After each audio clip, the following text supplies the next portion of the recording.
tahun 26 Gunung Merapi itu pernah menimbulkan gempa besar sehingga padang panjang sekitarnya hancur. Kalau ada ibu-ibu bapak-bapak berkunjung ke kota Serambi Mekah Padang Panjang sekarang, itu padang panjang yang telah dibangun kembali setelah gempa. Dulu hancur tahun 26.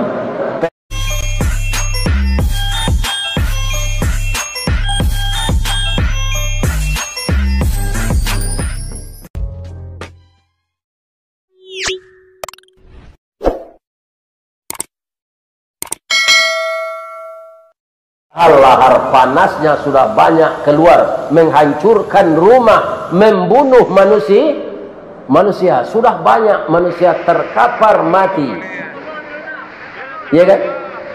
Tapi setelah dia normal, dia masih seperti itu, tidak ada perubahan. Tahun 26 Gunung Merapi itu pernah menimbulkan gempa besar sehingga padang panjang sekitarnya hancur. Kalau ada ibu-ibu bapak-bapak berkunjung ke kota Serambi Mekah Padang Panjang sekarang, itu padang panjang yang telah dibangun kembali setelah gempa. Dulu hancur tahun 26. Tersabut lah orang gaik tu. Engku pemilu, engku lain, engku agak seledang gampu padang panjang tu. Itu tahun 26. Selamat sore Komandan.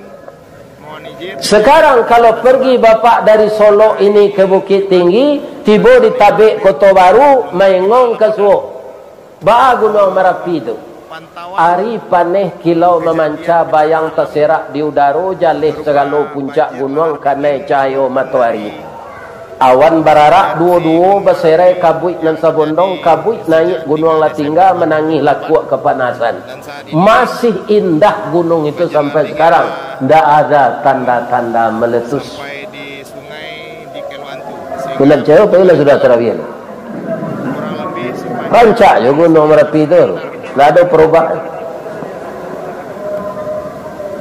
Sedangkan manusia sudah ketakutan dan sudah banyak yang mati dilewati. kena gempa itu.